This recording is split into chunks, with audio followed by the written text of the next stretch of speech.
Olá, alunos do terceiro ano, vamos começar agora a nossa segunda videoaula do bimestre, né? Vamos falar aí das matrizes de transporte no continente. Vamos fazer um resumo, né, do sistema de transporte em uns diferentes continentes para a gente poder analisar e ter uma ideia aí. Começando pelo continente europeu. O continente possui uma complexa e bem estruturada rede de transportes, principalmente na Europa Ocidental. Obviamente, como a gente já colocou na aula passada, quanto mais desenvolvido economicamente é o país, quanto mais desenvolvido ele é, a tendência é ter uma rede de transporte mais estruturada, mais densa, tal que acontece hoje na Europa, principalmente nos países da Europa Ocidental. A Europa possui uma ótima rede ferroviária, cobrindo cerca de 30% da malha do mundo. Então é um continente territorialmente pequeno, com 30% do total de linhas férreas existentes no mundo. O principal meio de comunicação e transporte na Europa é o sistema ferroviário. Claro, e também possui uma grande rede rodoviária que cobre e interliga todo o continente. Aproveita também as redes fluviais, apesar de não dispor de rios muito extensos. Então, assim, isso é interessante da Europa, que é um continente pequeno, tem pouca quantidade de rios navegáveis, mas eles constroem sistemas de eclusas e canais que interligam os diferentes rios, e grande parte do transporte de mercadorias se dão pelos rios, pelo transporte hidroviário. Isso é bem interessante, já que nós vimos que o custo de transporte da mercadoria, ou seja, da tonelada por quilômetro transportado no transporte aquaviário, é menor do que no transporte terrestre e no transporte aéreo. A Europa também possui grandes portos marítimos e há uma interligação entre os vários países através ali do mar Mediterrâneo. Então, se a gente analisar diferentes mapas, esse mapa aqui ele vai mostrar, né, da cor mais clara para a cor mais escura, né, a quantidade de quilômetros de rodovia por quilômetro quadrado. Se você for pegar a Europa, e a gente aqui destacou a Europa mais centralizada, você vai ver que a Europa, principalmente ocidental, pegando Grã-Bretanha, Alemanha, Áustria, Suíça, Bélgica, Holanda, França e em menor grau, Portugal, Espanha e países aqui como Polônia, República Tcheca, etc., são países com grande densidade de rodovias. Tem uma grande quantidade de ferrovias por quilômetro quadrado, né? A gente pode reparar neste mapa aí. Já na malha rodoviária, esse aqui também é um mapa de densidade. Vai mostrar a quantidade de rodovias, quantidade de quilômetros de rodovia por quilômetro quadrado. Então a cor mais escura geralmente é acima de 3 quilômetros de rodovia para cada quilômetro quadrado de território, até a cor mais clara, que é menos de 250 metros de rodovia a cada quilômetro quadrado. Então você tem um mapa muito inteiro e aqui a gente destaca a Europa. Então, se você for reparar, a Europa tem geralmente as cores mais escuras. Então quase todos os países europeus têm pelo menos 1 quilômetro de rodovia para cada 1 quilômetro quadrado de território, que é uma densidade bastante elevada. E o nosso mapa aqui de portos e aeroportos. Então eu peguei aqui a região da Europa que é pequenininha e fiz uma ampliação aqui. Os losangos de laranja são os aeroportos e os círculos de roxo são os portos. Então, se você for reparar aqui, né, Roterdã e Antuérpia, aqui pegando Bélgica e Holanda, possui ali o maior sistema portuário do mundo. O porto que mais transporta, que por ele passa volume de carga no mundo inteiro, é o porto de Roterdã, na Holanda. O sistema fluvial utilizado, de modo que você tem uma hidrovia aqui na região central da Europa, pegando parte da França, da Itália, Alemanha, Bélgica e Holanda, é canalizado toda a produção, todo o volume de mercadorias industriais dessa região, que é a principal região industrial da Europa, que é ali exportado pelo porto de Roterdã. Além de ter outros portos importantes, né? Aqui na Inglaterra, o porto de Hamburgo na Alemanha, aqui o Le Havre na França, além dos portos aqui dos países no mar Mediterrâneo. Agora a gente vai falar da matriz de transporte na América do Norte, né? Pegando ali principalmente Canadá e Estados Unidos. Então vamos lá. A América do Norte é uma região que possui um sistema de transporte bastante complexo e bem estruturado, com a presença de todos os modais. O ferroviário ele foi importante na ocupação dos Estados Unidos e Canadá e permitiu a ligação das regiões litorâneas. Então, o sistema ferroviário dos Estados Unidos e Canadá, ele interliga desde o Oceano Atlântico, né, a leste até o Oceano Pacífico a oeste. Então, existe uma grande integração ali no transporte ferroviário. Ao longo das ferrovias que foram construídas desde o século XIX, né, teve a formação de importantes cidades. Hoje, o transporte ferroviário é o principal rede de transporte no transporte de mercadorias na América do Norte, nos Estados Unidos e Canadá.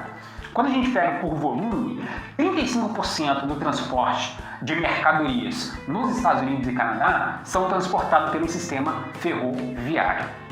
As hidrovias nos Estados Unidos e Canadá têm uma importância muito grande, principalmente a Mississippi, Missouri e da região ali dos Grandes Lagos. É importante porque é importante no sentido do desenvolvimento econômico e industrial, já que essa hidrovia, junto com os Grandes Lagos, é onde está localizada a área mais densamente povoada e a maior densidade de indústria, o maior complexo industrial dos Estados Unidos e Canadá. Então é muito importante na chegada de matérias-primas que serão utilizadas na indústria e também no transporte dos produtos industrializados para diferentes mercados consumidores e para a exportação. O interessante dos Estados Unidos é que, apesar de possuir rodovias extensas e bem estruturadas, ou seja, o sistema rodoviário nos Estados Unidos é bastante denso e com estradas e autoestradas de boa qualidade, não é muito utilizado para o transporte de cargas. Então você tem 35% do transporte ferroviário e o sistema hidroviário de transporte marítimo responsável aí por 18% do transporte nos Estados Unidos. Então, menos da metade é feito pelo modelo rodoviário.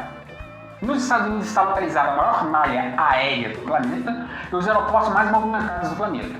Ou seja, a maior quantidade de voos realizados para transporte de mercadorias e pessoas acontece nos Estados Unidos. 18% de toda a malha aérea, né, internacional, 18% estão concentrados nos Estados Unidos. O transporte marítimo é muito importante na participação do comércio exterior, banhado pelos oceanos Atlântico, Atlântico e Pacífico. Está escrito marítimo aí, foi um erro. Que merda, hein?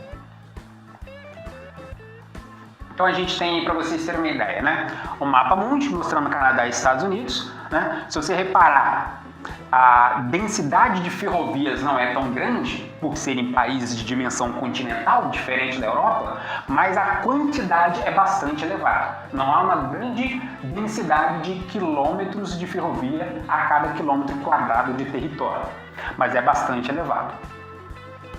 A gente tem a malha rodoviária, a gente pode reparar que, obviamente, grande parte do Canadá, a população habita mais próxima à fronteira dos Estados Unidos, acaba que a densidade no Canadá vai ser menor, tanto de transporte ferroviário quanto de transporte rodoviário. Os Estados Unidos aqui apresenta aí cerca de 2 quilômetros de rodovia a cada 1 quilômetro quadrado de território. A gente tem aqui um mapa que vai mostrar aqui os diferentes portos e aeroportos, né? Então os losangos de laranja são os aeroportos com grande volume, né? O de Atlanta é o aeroporto de maior movimento de pessoas e mercadorias no planeta. A gente tem o de Chicago, de Nova York, tem aqui também o de Los Angeles, além dos portos, né? Destacando aqui a região oeste dos Estados Unidos, no Oceano Pacífico, e aqui no leste dos Estados Unidos, ali no Oceano Atlântico.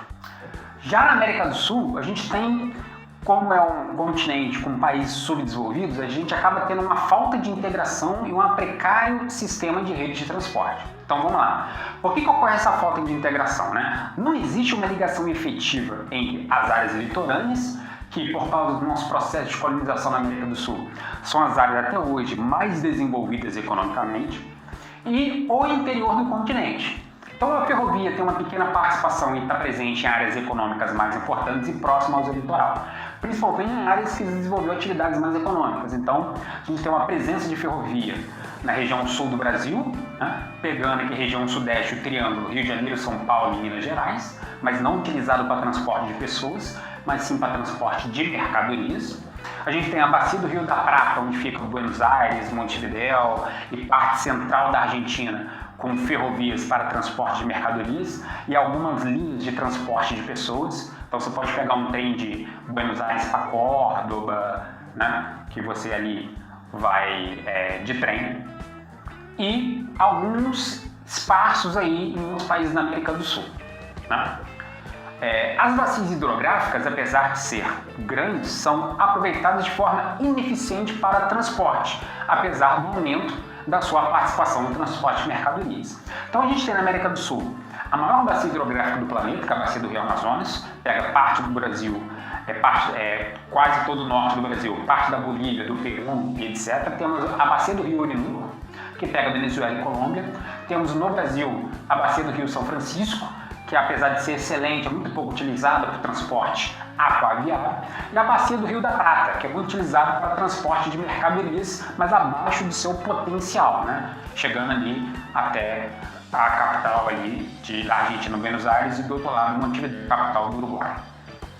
A malha aérea é escassa e a ligação acontece entre as grandes cidades. Então, basicamente, somente as grandes cidades e as capitais dos países é que têm voos regulares de passageiros, né? Então, se você, dependendo do país que você for na América do Sul, se você vai para uma área do interior, você tem que ir até a capital e de lá você pegar o transporte rodoviário, porque não tem como chegar de avião.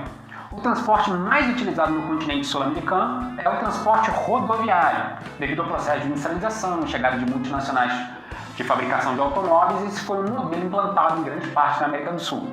Obviamente que Brasil e Argentina, por ser os dois países mais importantes economicamente da América do Sul e também aqueles de maior território, né, são onde há a maior concentração de rodovias, né?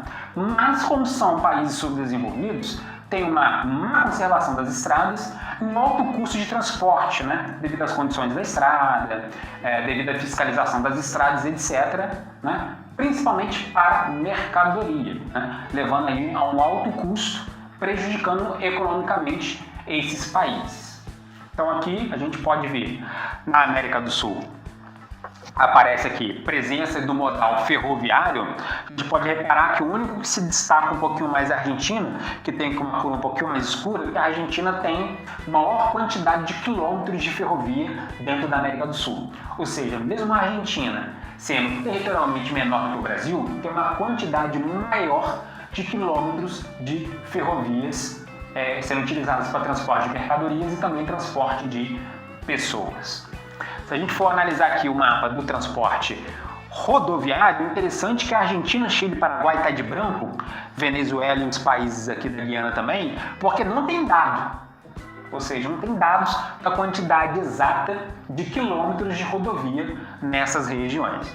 Já os outros países aqui aparecem de amarelo, tem menos de 250 metros de rodovias construídas para cada quilômetro quadrado de território, e também temos aqui o Uruguai, que por ser um país pequeno, tem uma quantidade razoável de quilômetros de rodovias construído para cada quilômetro quadrado, que leva o país aí a ter em média 1,5 km de rodovia para cada quilômetro quadrado de território. E a gente pegar aqui os portos e aeroportos, né? A gente vê que na América do Sul o destaque em termos de porto é o Porto do Santos, que é o porto de maior movimento de cargas da América do Sul, né? Exporta aí toda parte da produção brasileira de matérias-primas, mercadorias e produtos agrícolas e também de outros países. E a gente tem também como destaque aí o Porto de Buenos Aires. Em termos dos losangos, que são os aeroportos mais movimentados são São Paulo e Rio de Janeiro, que são as duas maiores metrópoles do Brasil, né? Brasília, capital do nosso país, e Bogotá. O interessante é que, apesar de Buenos Aires ser a terceira cidade em população da América do Sul, só atrás de Rio e de São Paulo, seu aeroporto não aparece como um dos mais movimentados do continente sul-americano. Vamos falar agora da matriz de transporte no continente africano. Por ser o continente menos desenvolvido economicamente, obviamente que o sistema de transporte no continente africano é o que apresenta maior precariedade. Então, por exemplo, as ferrovias existentes no continente, eles basicamente são uma herança do período que os países africanos foram colônias de exploração das potências imperialistas europeias, levando com que esses países tenham as ferrovias construídas nas áreas de exploração de matérias-primas, né, para exportação na época que eram colônias. E desde então não houve mais investimento. Então as poucas ferrovias que existem, é uma herança colonial e ainda são concentradas nas áreas de exploração de matérias-primas. Os países do norte, Argélia, Tunísia e Marrocos, são os países que apresentam um pouco mais de quantidade ali de linhas férreas, e as rodovias também no norte da África, ali, ao norte do deserto do Saara, são rodovias também importantes naquela região ali. Entretanto, ainda assim com uma densidade menor se comparado com outros continentes.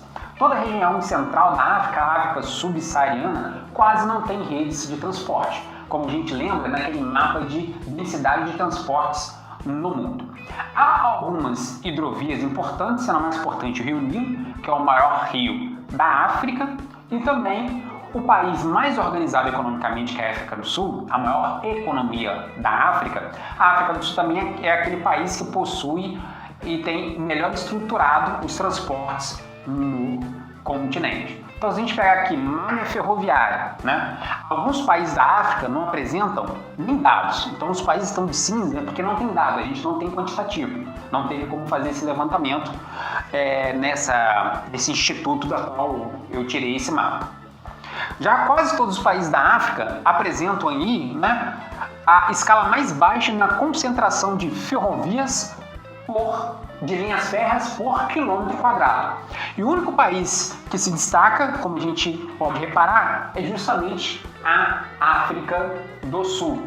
Quando eu pego rodovias, aí acaba também aparecendo para mim.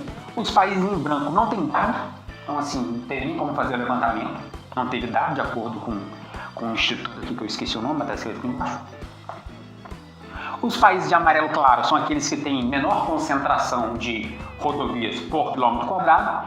E aí se destaca aqui dois países, que eu não sei quais são, porque eu sou geógrafo, não sou Atlas. Pô, cara, de novo, cara! E mostrando aí, mas quando você pega aqui o continente africano e compara com os outros continentes, acaba que a África é aquela que, por seu tamanho territorial, apresenta pouquíssima densidade de redes de transporte. E quando a gente vê aqui o mapa da África com questão de aeroportos, pode ver que em termos de movimentação de passageiros, não aparece nenhum losango laranja, ou seja, de acordo com a legenda desse mapa, nenhum aeroporto na África tem um movimento maior do que 10 milhões de passageiros por ano. Então a legenda aqui, a escala, começa acima de 10 milhões de passageiros por ano. Como nenhum aeroporto na África tem, não aparece no mapa.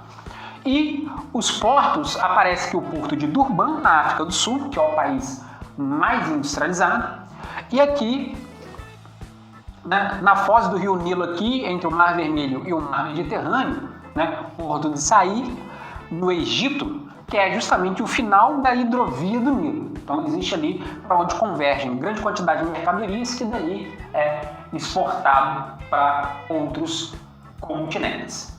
E por último, o continente asiático. Então a Ásia é o continente que não possui boas vias de transporte rodoviário e ferroviário. Grande parte dos países asiáticos são países subdesenvolvidos. As vias fluviais dos diferentes países são melhor aproveitadas, assim como os mares e oceanos, onde a Ásia possui os maiores portos do mundo. Obviamente, os países mais desenvolvidos economicamente, como Japão, Coreia do Sul, China e os tigres asiáticos, são aqueles países que possuem as redes de transporte mais estruturadas do continente. Então, por exemplo, quando a gente pega aqui quantidade de rodovias, a gente vê que o transporte ferroviário na Índia é bastante utilizado. Então, a Índia, por exemplo, é que tem o maior sistema de transporte de passageiros por ferrovias. Várias cidades dentro da Índia são interligadas por vias de transporte por linha férrea, por trens. É o país que mais utiliza. Como é um país de território muito grande, uma população gigantesca, acaba tendo bastante investimento em transporte ferroviário. Então, destaque aqui Índia e China, e obviamente Coreia do Sul, Japão e Coreia do Norte também ali aparece destacada com maior concentração de linha férrea por quilômetro quadrado. Então a China vem investindo fortemente não só no transporte de mercadorias por trens, mas também no transporte de passageiro, principalmente nos trens urbanos e metrôs, né, para atender o grande crescimento urbano e populacional das suas cidades. Em relação a rodovias, a gente pode reparar também concentração. A Índia é um país que possui uma grande concentração de quilômetros de rodovia por quilômetro quadrado de território. Depois aí vem China, alguns países do Tigres asiáticos, acaba se destacando aí, além. O Japão não tem muito destaque, eu acho que nem apareceu no mapa ali, cortou o Japão. Aqui o ignorante aqui não sabia cortar um mapa da internet. Abra o olho, porra! Em relação aos portos e aeroportos, aqui a gente pode ver um mapa destacado, né? Então você tem a região litorânea da China com grande número de portos com grande volume de carga, né? O aeroporto de Hong Kong se destaca, nesse caso aqui. Aqui também em alguns locais aqui dos Tigres asiáticos e o porto aqui no Japão e o aeroporto de maior movimento na Ásia é o aeroporto de Tóquio, que é a maior metrópole do continente asiático, mostrando para vocês aí. Olá, alunos! Agora a gente vai falar das redes de telecomunicações. Então vamos lá, ó. Os meios de telecomunicações têm evoluído desde o século XIX, né? O que a gente chama de telecomunicações, né? A comunicação que utiliza a transmissão eletrônica de sinais de um emissor para um receptor. Os meios de comunicação diferem quanto à capacidade e velocidade de transmissão e também quanto ao custo e à segurança da transmissão das informações. A internet ela revolucionou as formas de comunicação e acesso à informação em todo o mundo. Obviamente que é nos países mais ricos que estão a maior parte dos usuários de tecnologia de informação e comunicação. A tecnologia que mais aumentou, principalmente na relação com a internet, foi dos telefones celulares com o surgimento do smartphone. Então a gente tem aí alguns mapas mostrando aí a questão, por exemplo, telefonia fixa, né? Que é a famosa linha telefônica que hoje em dia quase mais ninguém vê por aí. Mas aí, nesse mapa, vai mostrar as linhas telefônicas. Então, quanto mais escuro, maior concentração de linhas telefônicas a cada 100 habitantes. Então, por exemplo, Estados Unidos, Canadá, Europa Ocidental, Rússia, Austrália, são países que têm mais de 60 linhas de telefone fixa para cada conjunto de 100 habitantes. E as cores mais claras são menor quantidade de linha fixa para cada 100 habitantes. Se a gente for reparar aqui, a gente pode ver que a América do Sul está mais ou menos aqui 10 a 30 linhas a cada 100 habitantes, né? E a gente vai reparar que o continente africano, que é o continente menos desenvolvido social e economicamente entre os continentes, é aquele que apresenta menor concentração de linhas telefônicas a cada 100 habitantes. Aqui já mostra de telefonia celular. Então, por exemplo, olha que interessante. Se a gente comparar com o mapa anterior, a gente vai ver uma concentração nos países ricos maior de telefonia fixa e uma menor concentração e nos países pobres uma menor concentração de linha fixa. Já neste mapa de telefonia celular, a gente vai ver aqui, por exemplo, alguns países subdesenvolvidos da África, da América do Sul, tem uma maior concentração de linhas celulares do que países desenvolvidos, né? Isso acontece pela dificuldade de acessar a telefonia fixa, que tem um certo custo. A maioria da população acaba acessando a telefonia celular, que tem um custo mais baixo, né? Com chip pré-pago e etc. Então você vê aqui alguns países africanos têm uma concentração de linhas celulares bastante significativa, outras uma concentração bastante baixa, né, por ser o continente menos desenvolvido economicamente. Então tem aí um mapa mostrando concentração de telefonia celular a cada 100 habitantes. O Brasil, por exemplo, tem mais de 100 telefones celulares para grupo de 100 habitantes, porque é o registro do telefone celular. Então, tem muita gente que tem 2 chips, por exemplo, e aí tem 2 registros de celular. Por isso que você tem, no Brasil, maior número de linhas de telefone celular do que de habitantes. Temos aí esta relação. Agora falaremos da internet. A internet é considerada o maior aglomerado de redes de comunicação em escala mundial, com computadores e dispositivos conectados mundialmente. Não é a única, mas é aquela que se tornou um padrão mundial aí. Dispõe de milhões de dispositivos interligados por protocolos de comunicação que permite o acesso a informações e transferência de dados. Esse sistema carrega uma variedade de recursos e serviços, incluindo documentos interligados pela World Wide Web. Então, correio eletrônico, serviço de comunicação instantânea e compartilhamento de arquivos. Então, quando você digita lá www e o site que você quer é dentro desse sistema aí.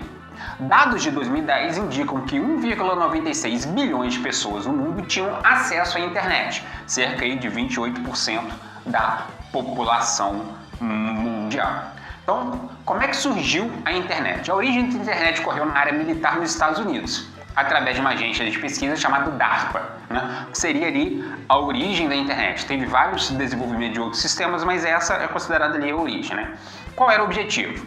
O objetivo era interligar toda a força aérea dos Estados Unidos através de computação de pacotes, ao invés de computação de circuitos, para tornar as redes mais robustas e estáveis. Então, as diferentes bases da Força Aérea dos Estados Unidos e das Forças Armadas começou a estabelecer a troca de informações, para a defesa nacional ali dos Estados Unidos. Aí o que acontece? Na comutação de pacotes, significa que tem uma rede com a informação circulando. Caso uma base fosse atacada, toda a informação dela que ela teria acumulada de defesa nacional não seria perdido porque estaria circulando dentro da rede, dentro das Forças Armadas. Começou na Força Aérea e foi para as Forças Armadas. Então, esse sistema garantiria a integridade da informação caso uma das conexões sofresse um ataque, como eu acabei de mencionar, pois o tráfego poderia automaticamente ser encaminhado para outras conexões, não tendo perda de informações. Bastante interessante aí a questão da internet. Acesso à internet aí, a gente tem um mapa mostrando acesso à internet, porcentagem da população que tem acesso à internet. A gente vê que a África, o continente menos desenvolvido, quase todos os países, menos de 20% da população tem acesso à internet. Países da América do Sul já quase todos entre 20% a 40%, o Brasil, por exemplo, entre 40% a 60% da população com acesso à internet. Quando a gente vê Estados Unidos, Canadá, Europa Ocidental, Austrália, Japão, são países que têm geralmente mais de 60%, em alguns casos mais de 80% da sua população com acesso à internet. Então, quando a gente fala dessa diferenciação da hierarquia das redes, a gente percebe na interpretação dos mapas que quanto mais desenvolvido é o país, maior acesso às redes de telecomunicações esse país tem, maior capilaridade, a população tem um melhor poder aquisitivo. Quanto menos desenvolvido é um país pobre, um país subdesenvolvido, menor a porcentagem da população que tem acesso às redes de telecomunicações, como a gente pôde perceber neste mapa. Aqui é o acesso à internet utilizando banda larga, ou seja, internet de alta velocidade. Aqui a gente tem a diferenciação de cores, Estados Unidos e Canadá, países da Europa Ocidental, Japão, são países em que mais de 30% da população já tem acesso à internet de banda larga. Dados para o ano de 2010. Vou ver se depois eu atualizo esses dados para vocês. Aqui a gente tem, por exemplo, países africanos, geralmente com menos de 2% da população com acesso à banda larga, quase todos os países africanos ali. No caso do Brasil, a gente tem cerca de 10% da população com acesso à banda larga. Chile e Uruguai, dois países de melhor desenvolvimento social do continente sul-americano, são países que têm um acesso maior, geralmente 10 a 20% da população com acesso à banda larga. Mais próximo aí dos países desenvolvidos. Então, mais uma vez, o acesso à internet mostra a diferenciação entre os países desenvolvidos, com maior acesso às redes de telecomunicações, e os países subdesenvolvidos, com menor acesso à rede de telecomunicações. Tem uma porra de um mosquito aqui enchendo o saco. Então, alunos, encerramos a nossa segunda videoaula, Peço para vocês lá se inscreverem no canal, dê o seu like, deixe seus comentários e até a nossa próxima aula.